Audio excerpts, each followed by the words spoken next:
Friends, good evening. कैसे हो आप सब? आशा करती हूँ कि आप सब ठीक होंगे, स्वस्थ होंगे, मस्त होंगे, बढ़िया होंगे। तो शाम हो गई है। आज का वीडियो है इवनिंग रूटीन का, कि इवनिंग के टाइम में किस तरह से अपने कामों को मैं मैनेज करती हूँ। देखिए, सिंपल सी मेरी लाइफस्टाइल है और वही दिखाने का मैं रोज़मर्रा में आप लोगों को ट्राई करती हूँ। और हाँ, मुझे पता है कुछ कुछ चीज़ें ऐसी होती है कि हम दूसरों को देख के ही सीखते हैं।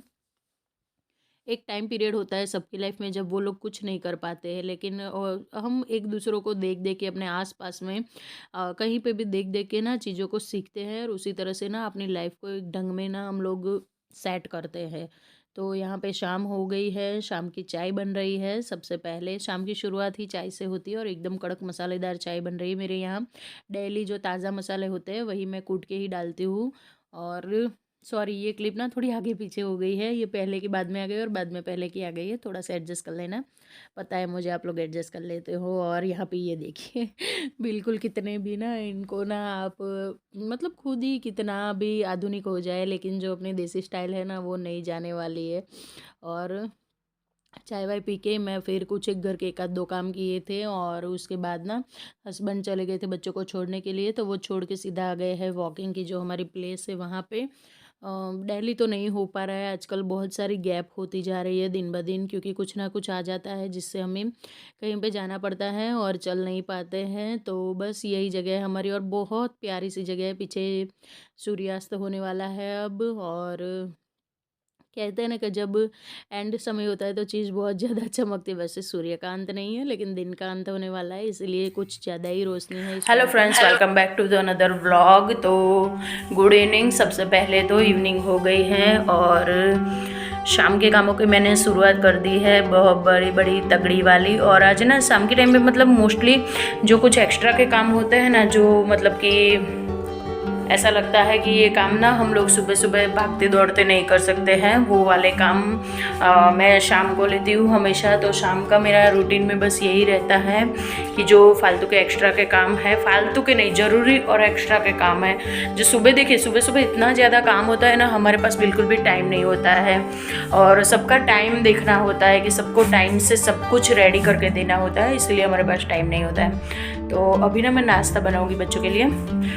होता ये है कि अंशु का अभी वेट लॉस प्रोग्राम चल रहा है, तो उसके लिए ना अंशु को ज़्यादा मतलब हम लोग ना खाने में सब्ज़ी रोटी ये सब बहुत कम दे रहे हैं, और वो खा रहा है सैलड हो गया, फ्रूट हो गया, ऐसी चीज़ें। तो उसके लिए ना उसको हम मुरमुरा दे देते हैं। तो मैं ना यहाँ पे सोच रही हूँ कि चले मैं मुरमुरा बना के रख देती हूँ एक डब्बा भर के, जब भी उसको भूख लगेगी तो वो कुछ भी अटरम पटरम ना खाए, उसके लिए ही बनाऊँगी।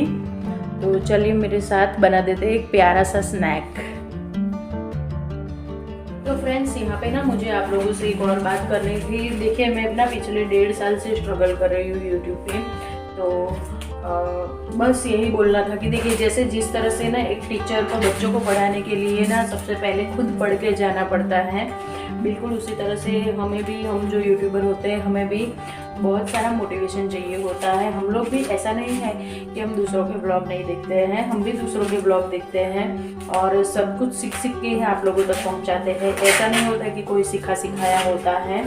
तो बस यही एक ना रिक्वेस्ट करनी थी आप लोगों से मुझे कि यार, वीडियो अच्छा लगता है, कुछ भी अच्छा लगता है तो आप लोग एक तो चैनल को सब्सक्राइब करके जाओ, और दूसरा कि प्यारे प्यारे से ना कमेंट दे दिया करो, क्योंकि आपके कमेंट ना हमें बहुत ज़्यादा मोटिवेशन देते हैं। देखिए, ये एक जो क्राइटेरिया हमें अभी पूरा करना होता है ना यूट्यूबर को, एक जो हमारे जैसे नए नए होते हैं उन लोगों को, तो उनके लिए क्या होता है कि बहुत मुश्किल पीरियड होता है। ये जो होता है 1000 सब्सक्राइबर और 4000 घंटे का वॉच टाइम, ये एक बहुत बड़ा मतलब कि काम होता है, और इसको ये क्राइटेरिया पूरा करते करते ना बहुत ज़्यादा टाइम लग जाता है। तो इसीलिए आपको बोलूँगी कि प्लीज़ थोड़ा सा मोटिवेशन हमें भी दे दीजिए।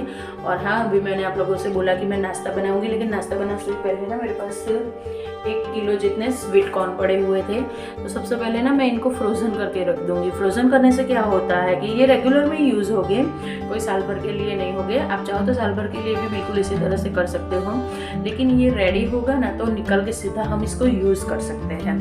और ऐसे ही छिलकों के साथ फ्रिज में पड़े रहेंगे, रोज़ देखेंगे चलो कल करूँगी कल करूँगी कल करूँगी, या किसी और दिन करूँगी, आज ज़्यादा काम है। हमारे काम कभी भी ख़त्म नहीं होते, ना ही कम होते हैं, काम हमेशा बढ़ते ही रहते हैं हमारे, एक के बाद दूसरा, दूसरे के बाद तीसरा, कुछ ना कुछ नया ना हमारी लाइफ में आता रहता है। तो इसीलिए कुछ शाम के टाइम पे इस तरह के काम अगर हम जब फ्री होते हैं, शाम को देखिए मैं ऐसा नहीं बोलूँगी कि काम नहीं होते, बहुत ज़्यादा होते हैं, लेकिन जो सुबह होते हैं ना उसके मुकाबले बहुत कम होते हैं। तो इसीलिए बोलती हूँ चलिए पहले इसको फ्रोज़न करने के लिए रख देंगे, 2-3 मिनट गर्म पानी में उबलना है और कुछ ज़्यादा नहीं करना है। लेकिन उसको कट कैसे करते हैं, एक एक दाना आपको ना ऐसे ऐसे निकालना नहीं है। चलिए मैं सिखाती हूँ आज आप लोगों को। तो आप लोगों के साथ बातें करते करते काफ़ी ज़्यादा काम कर लिया है और अब करते हैं मटर को फ्रोज़न करने का टाइम। देखिए फ्रोज़न तो साल भर के लिए, जैसे कि मैंने आपको बताया, मैं नहीं कर रही हूँ यहाँ पे ना। मुझे सिर्फ इसको रेडी करके रखना है यूज़ के लिए, क्योंकि क्या होता है कि हम लोग आलस कर जाते हैं कभी-कभी, और एक तो सबसे पहले ना इसको काटना ही बहुत बड़ा काम होता है। वैसे इस तरह से अगर आप निका काट लेते हो ना तो बहुत ज़्यादा इतना बर्डन नहीं रहता है। उसको एक-एक एक-एक दाना करके पील करने से अच्छा है कि इसी तरह से एक ही बारी में चाकू या छुरी आप चला दो। उसके लिए ना आपकी नाइफ़ की धार तेज़ होनी बहुत ज़्यादा ज़रूरी है, क्योंकि ना ये टाइम बहुत ज़्यादा ले लेता है इस तरह से काटने में। और सच कहूँ ना तो स्वीट कॉर्न की सारी डिशेज़ बहुत बढ़िया बनती हैं। बहुत टेस्टी बनती है। किसी भी चीज़ में थोड़े से स्वीट कॉर्न डाल देते हैं तो उसका टेस्ट ना डबल हो जाता है। और जैसे कि पिज़्ज़ा हो गया और बहुत सारे स्नैक्स होते हैं बच्चों के जिनमें स्वीट कॉर्न होता है तो बहुत टेस्टी लगता है। और स्पेशली स्वीट कॉर्न की सब्ज़ी भी बहुत अच्छी सी बनती है, और मेरे बच्चों को तो ना स्वीट कॉर्न की चाट भी बहुत ज़्यादा पसंद है। वैसे सबको पसंद होती है, तो इसीलिए कभी कभार होता है ना शाम का टाइम जब बच्चों को चुटर पुटर चाहिए होता है और हम ना थोड़ा सा बोलेंगे यार इस टाइम पे कौन ये करे कौन वो करे। अब यहाँ पे ना चाकू की धार बहुत कम थी, इसीलिए मैंने ना बाजू में ही मग पड़ा था, मैं हमेशा इस तरह से ही इसकी धार निकाल लेती हूँ। तो बस उसके जो एंड होते हैं ना वहाँ पे जो एजेस होते हैं वहीं पे जिस तरह से आपने देखा बिल्कुल उसी तरह से थोड़ी सी चाकू को चला देने से धार बहुत ज़्यादा अच्छी वाली हो जाती है। अब पानी गर्म करने के लिए मैंने रखा था, गर्म एकदम हो चुका है। उसके बाद इसमें डाला है नमक, और ये जो कटे हुए स्वीट कॉर्न थे, तीनों के तीनों कॉर्न मैंने कट कर लिए थे, तो बस वही डाल देंगे इसके जो दाने हैं वो, और लगातार थोड़ी थोड़ी देर में चलाते जाएंगे। तो बस इसी तरह से ना 3 से 4 मिनट में तो ये रेडी भी हो जाते हैं, बहुत ज़्यादा टाइम नहीं लगता है अगर पानी गर्म हो तो। अब चलिए तैयारी करते हैं खाना बनाने की। तो खाने में आज बनने वाले हैं दाल पालक डिनर में। तो बस अभी ना हस्बैंड बच्चों को लेकर आते ही हो गए ट्यूशन से। तब तक ना मैं चल के वापस आ गई थी, और वो वहाँ पे कुछ एक्सरसाइज करने के बाद जाएंगे बच्चों को लेने के लिए। और यहाँ पे हमारे कॉर्न ऑलमोस्ट रेडी है। थोड़ी देर चलाने के बाद फिर मैं, अभी तो 1-2 ही मिनट हुए थे, दाल को मैंने वॉश कर लिया है, इसको मैंने बॉईल होने के लिए गैस के ऊपर छोड़ दिया है। और थोड़ी थोड़ी देर में ना मैं चलाती जा रही हूँ इसको। तो आप चाहो तो 4-5 मिनट तक अपने आप को लगना चाहिए, सेटिस्फेक्शन वाला होना चाहिए कि चलिए हाँ अब ये बॉईल हो चुके हैं, तो वैसे तुरंत गैस की फ्लेम को कर लेना है बंद। और यहाँ पे साथ के साथ मैंने साथ में चावल भी चढ़ा दिए हैं, क्योंकि दाल दाल पालक के साथ मेरे घर में सब लोग चावल खाना ही ज़्यादा पसंद करते हैं। तो बस चावल को वॉश करके उसमें पानी वानी डाल के घी, और घी डालने से ना एकदम खुले खुले से चावल अच्छे से बनते हैं, और घी का टेस्ट भी अच्छा लगता है। और ऊपर से थोड़ी सी एक कटोरी रख दी है मैंने, क्योंकि मैं कभी भी प्रेशर कुकर में जब भी चावल बनाती हूँ तो उसमें सीटी नहीं लगाती हूँ।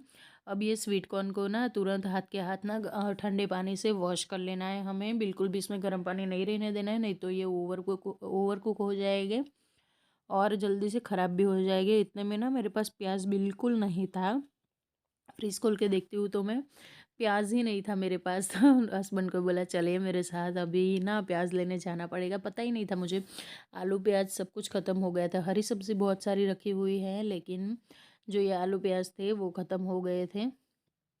तो चल दिए हैं मार्केट की, और पास में ही है शॉप, जो दूर वाला मार्केट है वहाँ पे नहीं जाएंगे, पास में ही जहाँ पे सब्जियाँ मिलती हैं वहीं पर जाके आ जाएंगे। और ये देखिए मैं लेके आ गई हूँ आलू प्याज, ये जो हरे चने होते हैं ना जो मेरे फेवरेट है, मेरे घर में सबके फेवरेट है। थोड़े से मुझे इस टाइम पे मिल गए थे केले और कैप्सिकम, इतना ही लेके आई हूँ। सब्जियाँ तो बहुत सारी रखी हुई है घर में, तो उसका कोई टेंशन नहीं है। चलिए अब बना लेती हूँ खाना। तो दाल तो मैं बॉईल कर होने के लिए रख के गई थी, चावल भी रख के गई थी, आई उतने में दोनों रेडी हो गए हैं दाल चावल।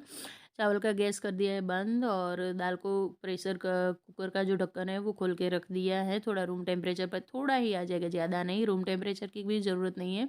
थोड़ा सा बस उसका जो भाप होती है वो निकल जाएगी।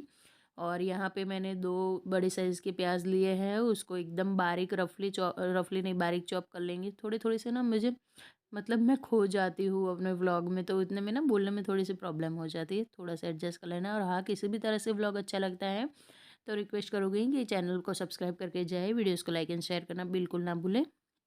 अब यहाँ पे मैंने कढ़ाई में ऑयल भी डाल दिया है और तेल एकदम बिल्कुल मैं ना इस तरह से गरम करती हूँ कि धुआंधार गरम हो। हींग डाल दी है और हींग थोड़ी सी ना मतलब ब्लैक हो गई थी आज, क्योंकि बाकी की चीज़ों को मैंने डालने में थोड़ा सा टाइम लगा दिया। अगर धुआंधार तेल में आप कुछ भी खाना बनाते हो तो सारी चीज़ों को हाथ के हाथ रेडी रखना होता है, तभी जाके उसका जो ओरिजिनल फ्लेवर होता है वो आता है। तो इसलिए मैंने खड़े मसाले 2-3 डाल दिए, चक्री फूल हो गया, लौंग हो गई, काली मिर्च हो गई, और उसके बाद तेल में राई और हींग तो डाला ही था और सीधा डाल दिया है मैंने चॉप किए हुए प्याज। ऊपर से जाएंगे सारे ड्राई मसाले जो हमारे नॉर्मल होते हैं, नमक मिर्च हल्दी और थोड़ा सा गरम मसाला। जितना ना खाना सिंपल होता है ना उतना ही खाने में बहुत ज़्यादा टेस्टी लगता है। ये ना खाने की एक पर्टिकुलर परफेक्ट रेसिपी। हमारे दादी नानी के टाइम पे ना कोई ज़्यादा इतने मसाले नहीं होते थे, तो वो लोग सिंपल खाना बनाते थे, और जितना सिंपल बनाते थे खाना उतना ही टेस्टी होता था और लजीज होता था। प्याज यहाँ पे रेडी हो चुके हैं, पक चुके हैं मतलब कि। और उसके बाद डाल दूंगी, मैंने बड़ा सा एक टमाटर लिया था तो टमाटर का भी पेस्ट कर लिया था चॉपर में एकदम बारीक, तो टमाटर का पेस्ट डाल दिया है। और अब ये रेडी हो जाएंगे पकने के लिए। इसकी ग्रेवी ऑयल छोड़ देंगी, उसके बाद ही मैं तब तक उसको पकने देंगी। और तब तक जब तक मेरे पास यहाँ पे टाइम है तब तक मैं ये कॉर्न है इसको मैंने पानी निकल चुका था इसका, तो मैंने एक डब्बे में ट्रांसफ़र कर लिया है प्लास्टिक के, और रख दूँगी फ्रीज़र में, डीप फ्रीज़र में। तो ये भी अपना काम करते रहेंगे, और जब भी चाहिए फ्रीज़र में से निकालो, थोड़ी देर पानी में डालो और यूज़ कर लो। अब यहाँ पे मैंने डाल दी है पालक, और पालक को डालने के बाद उसको पकने दिया था, 10 मिनट लगे थे, अच्छे से पक गई पालक। उसके बाद डाल दी है मैंने चने की दाल, और दाल को ना गलानी नहीं है यहाँ पे, सिर्फ ये ना सॉफ्ट होनी चाहिए। तो इस तरह की दाल पालक बहुत अच्छी लगती है। इसको ना बिल्कुल हम जो अरहर की दाल बनाते हैं ना वो जो गल जाती है ना, इस तरह से गलने नहीं देनी, चने की दाल के दाने रहने चाहिए, क्योंकि इसकी ना मैं थिक वाली सब्जी जैसी दाल बना रही हूँ यहाँ पे इसीलिए। और कोई भी दाल का ये सबसे सीक्रेट रेसिपी है, सीक्रेट इंग्रेडिएंट्स है। 2 चम्मच घी डालो, हमेशा घी ही डालो, ऑयल मत डालो। ऊपर से लगाएंगे तड़का, घी को धुआंधार गर्म होते ही ज़ीरा डाला और एकदम बारीक किया हुआ लहसुन डाला, और ऊपर से थोड़ी सी लाल मिर्च या फिर लहसुन की चटनी जो भी आपके पास हो वो डाल दो। और ये तड़का जो ऊपर से टेस्ट देगा, होटल वाली यही करते हैं, होटल की दाल हमें ज़्यादा टेस्टी लगती है घर से, इसका रीज़न यही होता है। मैंने किचनों में जा जा के पूछ के बनाई हुई ये रेसिपी है, तो सीक्रेट रेसिपी है मेरी, ज़रूर ट्राई करना आप लोग एक बार इस तरह से दाल पालक बनाना।